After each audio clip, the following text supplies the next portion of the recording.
way, it's so funny because I'm like, okay, you've worked with Big Boom, AJ, Justice, the Rizzler, but then also, Paul Walter Hauser. So you're Yeah. almost like the wrestler that's like in it with like the, other kinds of celebrities, right? Yeah, I mean, it started with Shaq, right? Like, Shaq wanted to Yes. do something, so I had to train him and stuff. And I love that guy. He's such a great guy, and he really put the effort in. And that's kind of where Tony was like, "Oh, you could kind of be like this celebrity guy." And then with AJ, it really worked out. And then Paul Walter Hauser came to us and said, "Hey, I want to do something, but it has to be on Ring of Honor. I want to do something a little more serious and."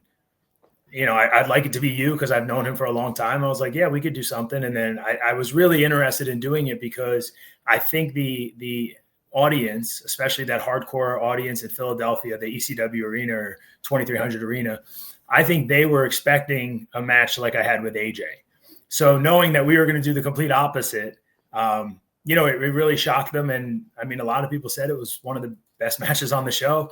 And he worked really hard, and like I said, not everything went as in his mind as planned, but he called some audibles out there, and it was a really cool thing to do. And like I said, if nothing else in AEW, I've had a lot of cool experiences that I get to, I was first time on the first ever Blood and Guts, not in the match, but on the show. You know what I mean? Like Mr. Brody Lee, I had his first singles match.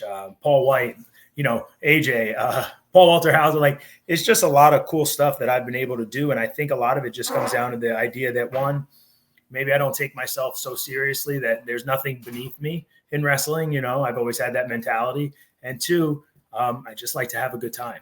So, and then there's trust there with, with Tony and the rest of the company. So.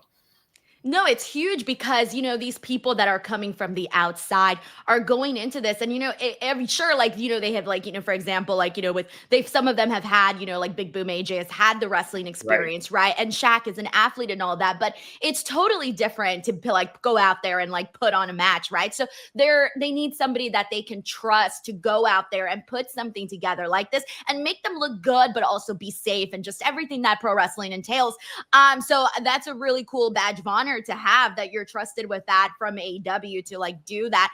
I want to rewind a second here to Shaq because you got to train him. And I'm like, yo, how do you train someone like Shaquille O'Neal to go out there and, do something wrestling? Granted, I know he's had other bits and moments before, but it's entirely different. What was that experience like? Yeah, I mean, you know what? He put in a lot of work. I mean, I would do the normal class till about 10 or 11 o'clock at night. And then he would show up and I would stay later with him. And he really put in the work. I mean, he had ideas of what he wanted to do. It was just teaching him how to do it without, really hurting somebody, especially at the time it was going to be Cody. Right. So obviously we couldn't, really injure him. But yeah, he took it so seriously. It really, it tells to what kind of athlete he is, which is why he's at the, he was at the top of the basketball world, and he's basically on top of every business that he ever goes into because he takes it very seriously. He puts all the effort in, and I mean, he really. I wish he would have been able to do that in front of 10, 15,000 people instead of in Jacksonville. But we still had a good crowd there, and I know he had a lot of fun. And I know Tony would really like him back. He was in the ambulance and then he disappeared. We never saw him again. So who knows? We'll leave the door open, but you never know. Yeah, we got to follow up on that. That would be very freaking cool. I mean, Shaq's a legend. I'm from LA, so like, I've been a Shaquille O'Neal fan since I was a little girl. So it's like seeing him go out there and do that stuff is pretty kick ass. So